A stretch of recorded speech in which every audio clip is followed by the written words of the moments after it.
Any comments on Israel? We're asking everybody today. Any comments on Israel? What's up with y'all? What's up with y'all? Welcome back to Moxy Approved. Man, Helen Thomas. Helen Thomas is a very prominent White House correspondent. Well, she did work in the White House. She lost her long-term position pretty much in the White House for saying some fierce comments that was pretty much deemed anti-Semitic. And I'm not going to lie to y'all, she was pretty much wilding out. She was wilding out. And I'm going to get into that whole thing and explain it to y'all because I think it's very important in light of the situations that happened with Kyrie Irving and Kanye West. But before we get to that, please do me a small favor, hit that like button. And if you haven't yet, please apply pressure to that subscribe button. Apply pressure to that subscribe button. Helen Thomas. Now, before we get to the crazy wild stuff that Helen Thomas ended up giving her whole career for, we have to go back and look at who she actually was so you can see how crazy this event was when it happened. Helen Amelia Thomas was born in 1920, August 4th in Winchester, Kentucky. Now, she quickly progressed to do some outstanding accomplishments. She's an alma mater of Wayne State University. She graduated in 1942. The author-journalist ended up working for the White House Press Corps for 57 years. Yes, 57 years, spanning 10 presidents' administrations. 10 president administrations. She was the first female member of the White House Corps, and she was known for not being easy with her questions. Helen Thomas was not intimidated by presidents. She would ask a question and ask it over again if she didn't get an answer, and she felt there was no such thing as a rude question. Administration after administration, she brought the smoke. Let's look at some of the clips of her in action. He testified that you said it would be wrong to pay hush money to silence the Watergate defendants. Well, Ms. Thomas, it would be improper, as of course you know, for me to comment on the substance of any charge. Helen? Will your policy toward Iran be one of revenge or reconciliation? And will the United States honor the recent commitments to Iran, especially since you approved of most of them during the campaign? Mr. President, you've always said that you were not targeting Saddam under the UN mandate, and that the coalition has no claim on Iraqi territory. Is that still the case? We are not targeting Saddam, and we have no claim on Iraqi territory. Mr. President, in view of a new court ruling, Monica Lewinsky may have to appear before a grand jury. Under the circumstances, do you stand by your previous denials of any relationship with her or that anyone encouraged her to lie?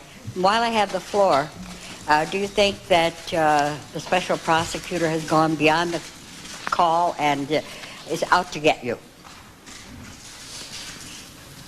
I'd like to ask you, Mr. President, your decision to invade Iraq has caused the deaths of thousands of Americans and Iraqis, wounds of Americans and Iraqis for a lifetime. Every reason given, publicly at least, has turned out not to be true. My question is, why did you really want to go to war? From the moment you stepped into the White House, from your cabinet, former cabinet officers, intelligent people, and so forth. What was your real reason? You have said it wasn't oil, quest for oil. It hasn't been Israel or anything else. What was it? Yeah, I think your premise, and all due respect to your question and to you as a lifelong journalist, is that, you know, I didn't want war. To assume I wanted war is just flat wrong, Helen, and all due respect. No, hold on for a second, please. Excuse me. No president wants war. All right, Helen, this is my inaugural moment here. I'm really excited. Mr. President, do you think that Pakistan and are maintaining the safe havens in Afghanistan for these so-called terrorists? There is no doubt that in the Fatah region of Pakistan, in the mountainous regions along the border of Afghanistan, that there are safe havens where terrorists are operating.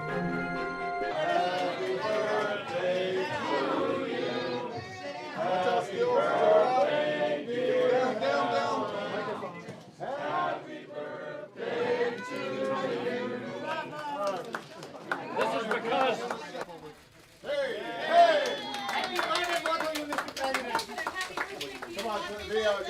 birthday to you. Birthday kid.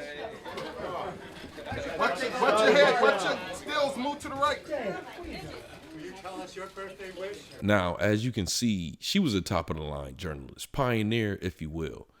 And she threw all of that away with a quick take less than a minute long. Now, this career-ending day happened on July 27th, 2010, at the Jewish Heritage event held at the White House. Yes, the Jewish Heritage Day at the White House. Helen gave absolutely no at all, none. They asked her a simple question, and this is how it went down. Any comments on Israel? We're asking everybody today. Any comments Tell on them to Israel? get the hell out of Palestine. Ooh. Any better comments than that? Remember, these people are occupied, and it's their land. It's not German, it's not Poland. So where should they go? What should they do? They go home. Where's the home? Poland. So the Jews, Germany. You think the Jews go back to Poland and Germany?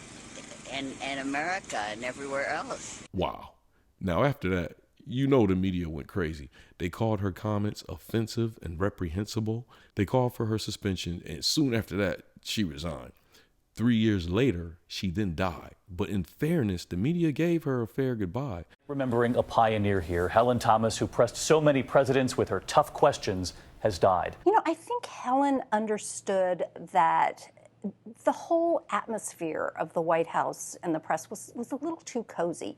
And what made her really unique, and I think even more unique among a woman at that time, was her feeling that she was there to sort of, in Star Wars terms, disrupt the force. That you know, it was perfectly fine to make people uncomfortable, and in fact, that was part of your job. President Obama said her unofficial title as Dean of the White House Press Corps reflected not just the length of her tenure, but her fierce belief that our democracy works best when we ask tough questions and hold our leaders to account. But still, no one in the media will forget how her illustrious career ended. But you tell me in the comments section how you feel about her comments and if she deserved to get suspended. I will say she was definitely wilding out.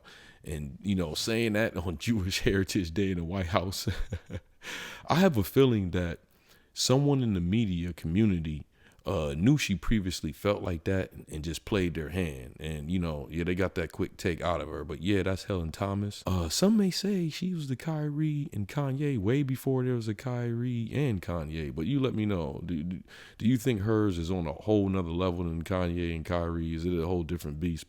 Or do you think it's one and the same? Let me hear from you in the comments section. Moxy out.